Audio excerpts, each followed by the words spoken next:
히브리서 10장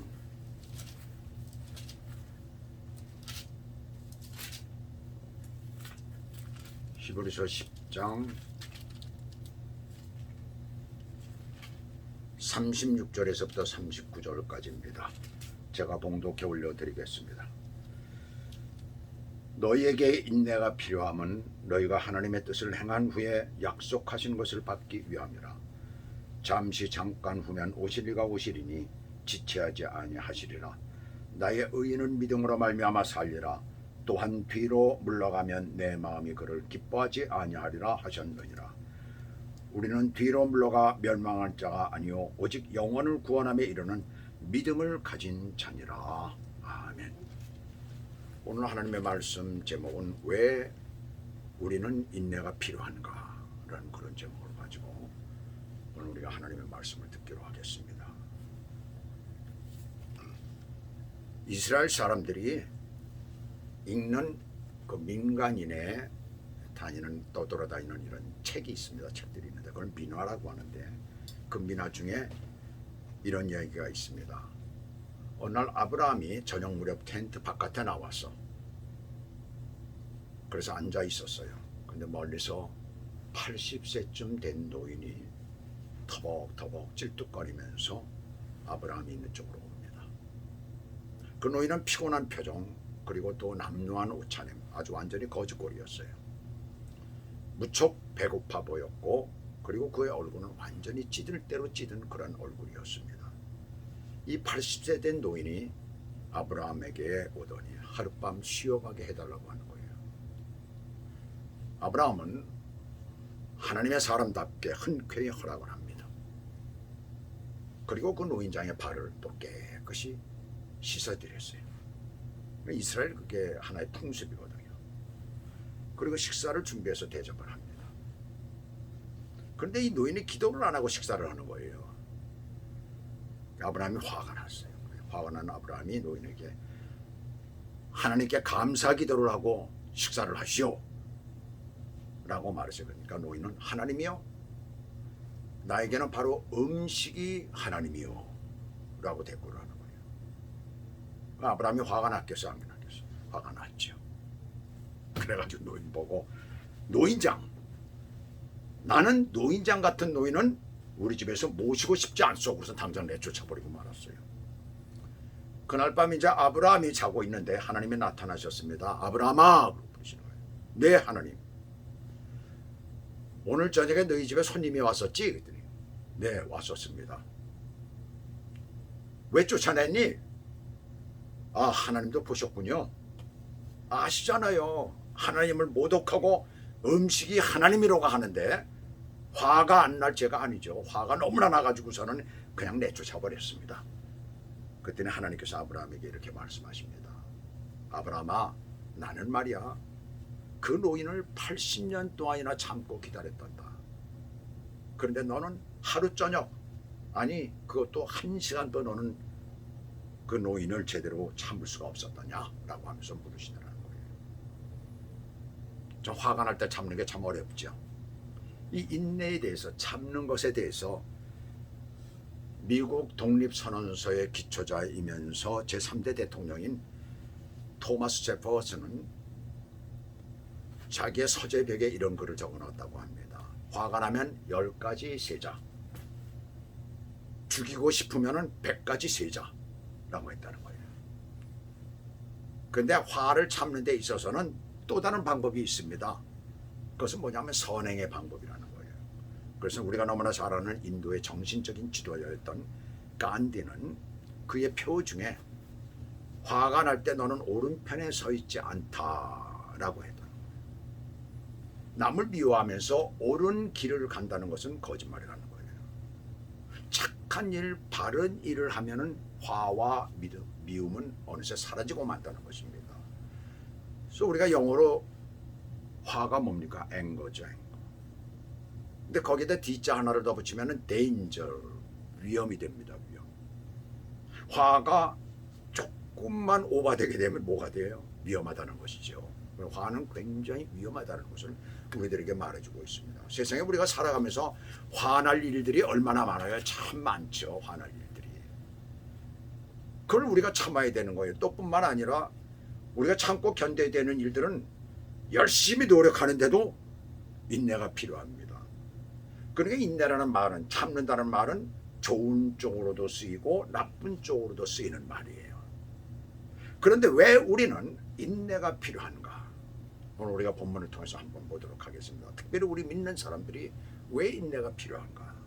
자, 오늘 36절에 보시게 되면은 너희에게 인내가 필요하면 그랬어요. 인내가 필요하면 뭐라고 해요? 너희가 하나님의 뜻을 행한 후에, 하나님의 뜻을 행한 후에 약속을 받기 위해서다라고 말씀을 하고 있습니다.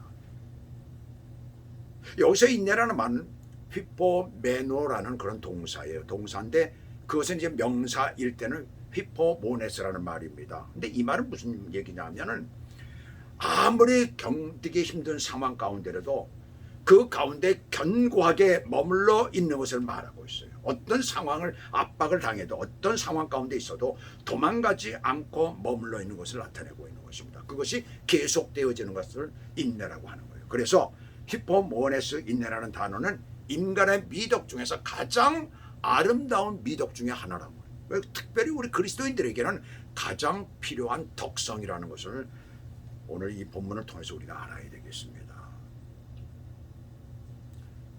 중도에서 신앙을 버리고 떠나는 사람들을 보게 되면은 그리스도에 대한 소망과 확신이 이 두 가지가 부족하기 때문에 인내하지 못하고 그리고 떠나는 경우들이 있어요.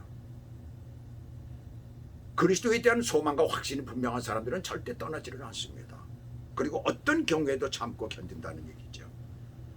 우리가 다니엘서 3장에 보시게 되면 다니엘의 세 친구 사드락과 메삭과 아벳느고 너무나 잘 알잖아요. 그들이 금신상에 절하지 아니했다고 해가지고 풀무불에 던지게 됩니다. 그 풀무불을 평상시보다도 7배를 더 뜨겁게 했는데 그들은 거기에 굴하지를 않았어요. 자, 그들이 굴하지 않을 수 있었던 것은 하나님께 대한 소망과 확신이 분명히 서 있었기 때문에 그렇습니다. 이러한 믿음은, 이러한 인내는 열매를 맺게 되는 거예요. 기적이 일어나게 되는 거예요. 휘포모네가 없으면 주의 말씀을 듣고 믿음으로 그것을 받아들인다고 해도 열매를 맺지 못하는 것입니다. 그래서 누가복음 우리가 8장 15절에 보시게 되면은 좋은 땅에 있다는 것은 착하고 좋은 마음으로 말씀을 듣고 지키어 인내로 결신하는 자니라라고 말씀하고 있어요. 인내와 믿음은 서로 따로따로가 아니라 같이 가는 것입니다. 같은 것이에요. 한마디로 하나님에 대한 믿음이 결국 인내의 원천이 되기 때문에 그렇습니다. 그래서 믿음이 없으면 인내를 할 수가 없는 것이에요. 그것이 바로 그리스도인들입니다. 이렇게 인내하면서 하나님의 뜻을 행한 후에 하나님의 뜻대로 사는 것은 하나님의 약속을 받기 위함이에요. 근데 그 약속은 무엇입니까? 그리스도의 구속의 공로를 통해 주어지는 천국의 안식 또는 영혼의 궁극적인 안식을 의미하고 있어요. 실제로 이것은 현재 믿는 자들의 삶 가운데 이루어지고 있습니다. 그것을 우리 믿는 자들이 누리고 있는 것이에요. 자, 우리가 성경 가운데 보게 되면 예수님께서 부활하신 후에 제자들에게 나타나시죠. 그러면서 뭐라고 말씀하십니까? 평안을 받으라라고 말씀하잖아요. 평강을 받으라라고 말씀하세요. 그리고 예수님께서는 자주 평안하냐라고 물어보십니다. 그게 무슨 얘기냐면 예수 그리스도를 온전히 우리가 받아들이고 사는 사람들은 마음속에 평안이 있다는 얘기입니다. 아무리 고통이 있고 어려움이 있고 힘든 일들이 있다 할지라도 마음속에 언제나 평안이 있다는 것이에요. 그래서 예수님께서는 평안하냐라고 말하셨죠. 그리고 평강을 너에게 주노라라고 말씀을 하셨잖아요. 실제로 우리가 예수 그리스도를 온전히 믿고 사는 사람들은 고통 가운데 어려움 가운데 있지만 마음속에 평강을 누립니다. 평안을 누립니다. 그게 바로 이 땅에서 누리는 천국의 안식이 되는 거예요. 그러나 그것은 영원하지가 않죠. 영원하지가 아니에요. 하나님 앞에 갈 때까지 그것은 계속되어지는 것입니다. 그리고 완전히 이루어지는 것은 천국에서 그것이 완전하게 이루어지는 것이에요.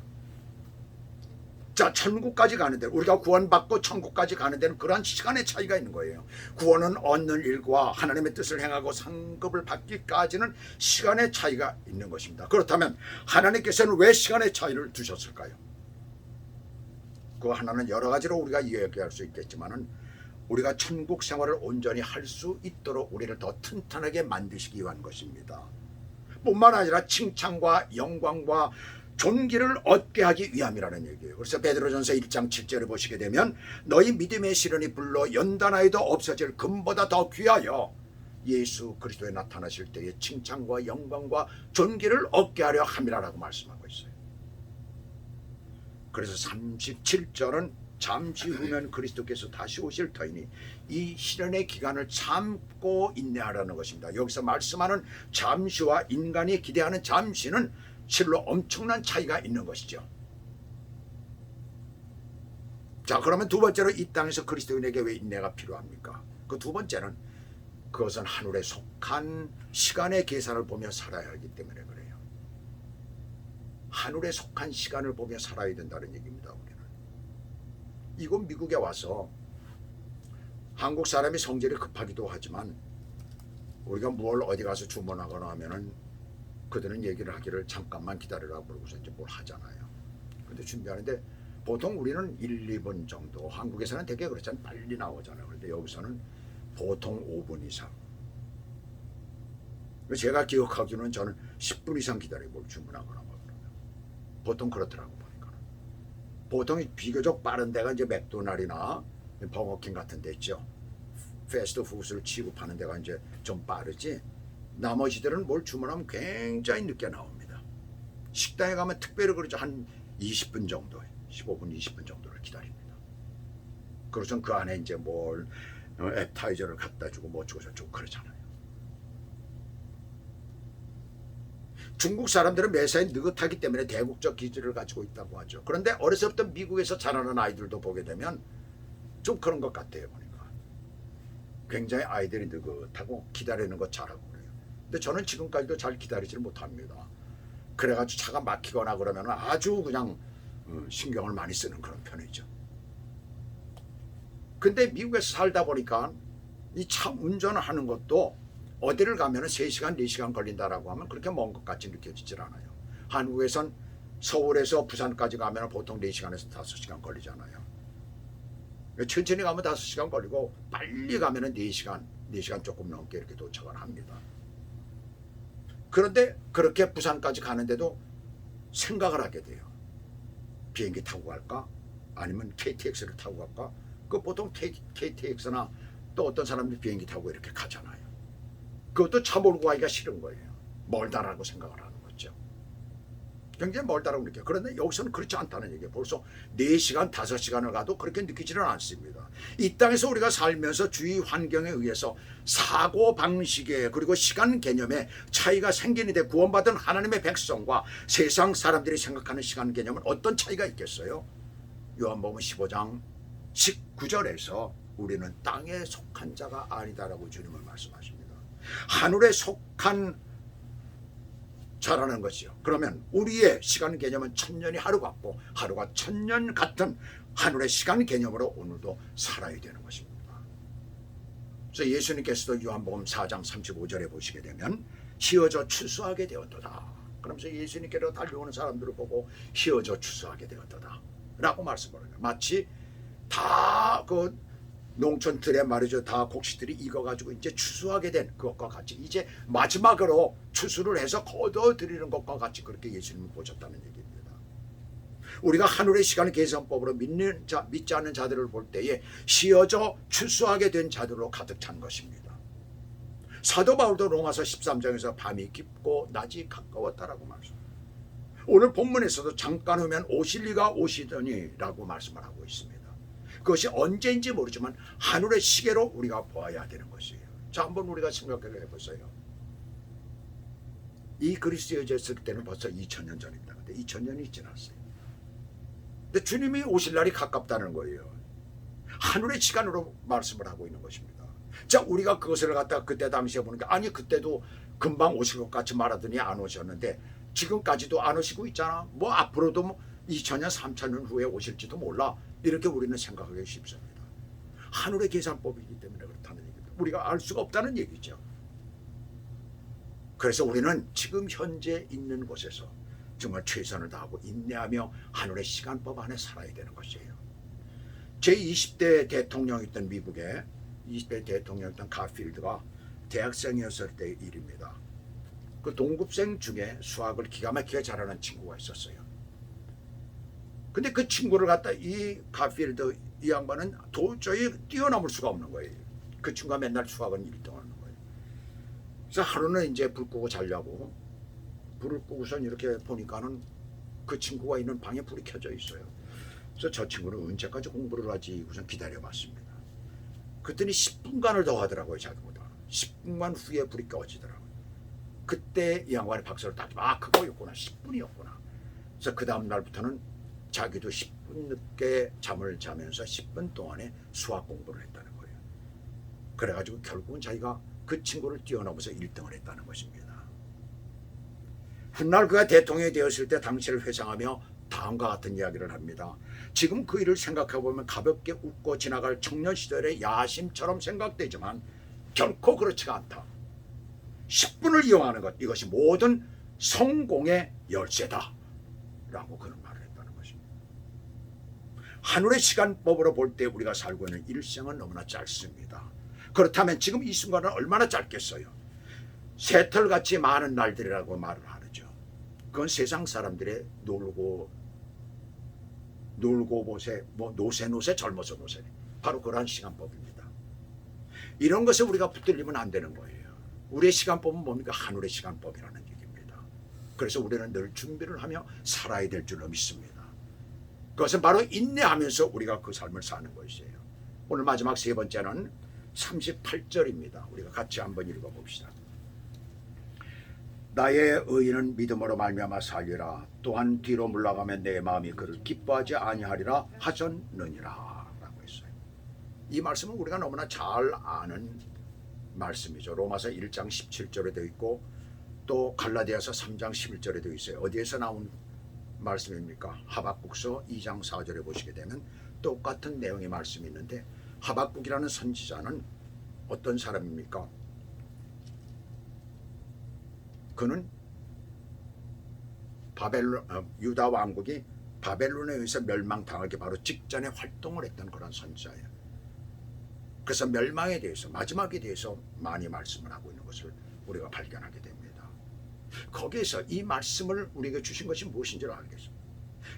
왜 인내가 우리에게 필요한가요? 중에 가장 중요한 부분, 마지막 부분입니다. 그것은 행동적인 신앙이 되어야 된다는 거예요. 하나님의 약속을 받을 때까지는 많은 시간이 필요한데 움직이지 않으면 고인물이 썩듯이 썩어버린다는 것이죠. 우리 신앙은 날마다 움직여야 되는 거예요. 그래서 오늘 여기 보게 되면은 의인은 믿음으로 말미암아 살리라라고 말씀하잖아요. 살리라는 이 말씀이 무엇을 얘기하고 있어요? 우리가 행동하며 움직이며 살아야 되는 것을 우리들에게 말하고 있는 것입니다. 우리가 코로나 바이러스 코비드 19으로 말미암아서 1년이 훨씬 넘게 지금 엄청난 고통을 당하고 있습니다. 마스크를 써야 되고 거리 두기를 해야 되고 사람들끼리 모이질 못하고 그러다 보니까 한국에서는 교회에 모이지 못하게 했고 벌금까지 매기고 또 유치장에까지 보내는 그런 일들이 생기고 그러나 미국에서는 그렇지는 않습니다. 이 미국에서는 권하는 것이죠. 되도록이면 모이지 않았으면 좋겠다라고 하지 미국에서는 교회를 절대로 타치를 안 하잖아요. 교회에 대해서 한마디 말도 안 합니다. 미국이 다르죠. 그런 부분이 벌써. 그런데 스스로들 예배를 드리지 않는 거죠. 왜? 혹시나 코로나 바이러스에 걸리게 되면 고통을 당하니까 성도들을 위해서 서로 모이지를 않았던 것입니다. 그리고 이제 온라인 예배들을 드리다가 이제 그것이 백신이 나오고 다 맞게 되면서 다 오픈이 되어져서 지금은 모든 교회들마다 다 예배를 드리잖아요. 근데 그 일을 통해서 어떤 일을 우리가 보게 됩니까? 예배 드리기를 싫어하더라는 얘기입니다. 온라인으로 예배를 한 1년 이상을 드리다 보니까 어떤 생각이 들어요? 교회에 안 가고 이렇게 온라인으로 드려도 되겠구나. 아예 온라인도 교회야 뭐 이렇게 생각을 하게 된다는 것이. 하나님께서 왜 교회를 만드셨을까? 우리 주님께서 왜 교회를 만드셨을까? 왜 예수님께서 십자가 못 박혀 죽으시면서까지 교회를 만드시고 그리고 모든 성도들이 모여서 예배를 드리게 하셨을까? 우리가 생각해야 될 문제이죠. 다른 말로 여러 가지 말로 우리가 얘기를 할 수 있지만은 신앙이라는 것은 함께 모여서 예배 드리지 않고는 절대로 신앙이 자라질 않아요. 유명한 무교의 주의자 한석헌은 자기도 그리스도인이라고 얘기를 합니다. 그러나 절대로 그 사람은 신앙이 없습니다. 신앙인이 아닙니다. 그 사람 얘기하는 걸 들어보니까 전혀 예수 그리스도가 없어요. 그래서 역시 믿음이라는 것은 모여야 된다라는 것을 저는 그때 아주 크게 깨달았죠. 그러면서 여기 오늘 보면 자, 믿으면 어떻게 돼요? 서로 교제하고 봉사하고 구제하고 전도하고 하나님의 말씀을 듣고 배우고 공부하고 다 그렇게 되는 거다. 움직이는 거다. 오늘 본절 바로 뒤에 부분을 보시면 뒤로 물러가면 내 마음이 저를 기뻐하지 아니하시리라. 뒤로 물러가면 하나님께서 기뻐하지 아니하신다는 거예요. 하나님은 단지 믿을 뿐만 아니라 그 믿음을 행동으로 보여 앞으로 나아가는 자를 기뻐하신다는 것입니다. 요즘 한국의 어떤 분들은 왜 금식하며 왜 철야 기도를 하느냐고 하더라고요. 그냥 말씀만 듣고 편안하게 살아가면 되는 것 아니냐라고 얘기를 해요. 자꾸 그렇게 가르치니까 교회가 점점 어두워져 가고 썩어져 가는 것이에요. 오죽하면 교회 안에서 하나님을 부인하는, 하나님을 대적하는 그러한 사상을 가진 자들이 들어옵니까? 말이 되는 얘기예요. 목사들이 얼마나 많은지 몰라요. 지금 젊은 목사들이. 제가 이런 얘기를 하면 젊은 목사들 앞에서 이런 얘기를 하면은 고개를 돌려요. 듣기 싫다 이거죠, 한마디로. 공산주의가 뭔지 한번 들어가서 살아보면 아는 거예요. 독재 싫어하잖아요. 공산주의는 완전히 독재예요. 남의 거 뺏는 그런 무리들입니다. 그런데 그들은 그렇습니다. 아주 듣기 싫어합니다. 그 사람들은 다 뭐에 잘못된 사람들입니다. 어떻게 예수 믿는 사람들이 하나님을 대적하는 그런 사상과 이념을 받아들일 수가 있어? 말이 안 되는 거죠. 금식할 땐 금식하고 기도할 땐 기도하고 밤샘 해서 기도할 땐 기도해야 되는 거예요. 그 교회 안에서 같이 되어지잖아요. 믿음이라는 것은 단순한 관념이 아니라 삶이며 그렇기 때문에 반드시 행동으로 나타나야 되는 거예요. 이스라엘 백성들이 광야 생활 40년을 마치고 요단강을 건널 때에 그들 앞을 가로막는 견고한 성이 있었죠. 우리가 너무나 잘 아는 바로 여리고 성입니다. 그러나 이스라엘 백성에게 큰 군대가 있어 60만입니다. 적어도 60만. 여리고 성에 몇 명 살았을 것이라고 생각합니까? 아무리 커봐야 10만 명이에요. 가치가 얼마든지 군대로 가능한 것입니다. 겁날 것 없어요. 그러나 하나님께서는 무기로 점령하게 하시지를 않습니다. 성을 6일 동안 돌게 하시고 7째 날에 7번 돌고 나팔을 크게 불면서 소리 지르라고 하시잖아요. 전쟁을 경험한 사람들에게는 가당치도 않은 말이에요. 말도 안 되는 얘기예요. 또 믿음이 있는 사람들에게는 뭐 그렇게 하실 필요가 있나? 하나님께서 입김 한번 부시면 되는 것이지 뭐 그렇게 복잡하게 하시려고 그럴까? 여기에 하나님의 뜻이 있는 거예요. 하나님께서는 하나님의 말씀에 순종하여 행동하는 우리를 기뻐하십니다. 그것을 보기를 기뻐하시는 거예요. 우리가 그 말씀에 순종하면 말도 안 되는 것이죠. 사실 그렇잖아요. 하나님 편에서 우리가 생각을 해보면 능력이 하나님이신데 그러나 말도 안 되는 것이지만 그것을 우리가 그대로 순종하며 따르며 우리가 거기에 맞춰서 나아가는 것을 기뻐하신다는 생각. 그때 하나님이 역사하십니다. 하나님의 능력이 나타납니다. 그때 하나님의 기적이 일어나는 것이에요. 그 사실을 하나님께서 기뻐하신다는 사실을 기억하시기 바랍니다. 오늘 마지막 39절은 이렇게 말씀합니다. 우리는 뒤로 물러가 멸망할 자가 아니요 오직 영혼을 구원함에 이르는 믿음을 가진 자니라 그러죠. 뒤로 물러감에 해당하는 헬라어는 움츠러들며 물러나는 것입니다. 우리는 믿음이 없음으로 인해서 두려워 떨며 움츠러들고 물러남으로써 멸망하는 자들이 아니라 뭐라고 해요? 믿음으로 앞에 있는 구원을 향해 나아가는 존재들인 것입니다. 그러므로 인내하며 나아가야 되는 거예요. 바로 그것을 여기서 말씀하고 있습니다. 이스라엘 백성들이 광야에서 가나안 땅을 향해 나아갈 때 이스라엘 백성들 중에는 애굽으로 돌아가는 자들이 있었어요. 하나님께서는 그들을 책망하시며 경고하시고 또 심판하십니다. 가나안으로 돌아가는 길은 되돌아가는 길이 아니에요. 가나안으로 가는 길은 절대로 다른 길도 있는 것도 아닙니다. 오직 한 길입니다. 천국은 우리 앞에 있습니다. 이 천국은 오직 한 길로 가는 것입니다. 그곳을 향해서 오늘도 우리는 행동해야 되는 거예요. 믿음 생활을 그렇게 해야 되는 거예요. 그럴 때 하나님께서 우리를 기뻐하시고 우리를 도와주시고 우리를 인도해 주시고 우리를 축복해 주시는 줄 믿습니다. 그러한 삶을 사시는 저와 여러분 되시길 주 예수 그리스도의 이름으로 축복합니다.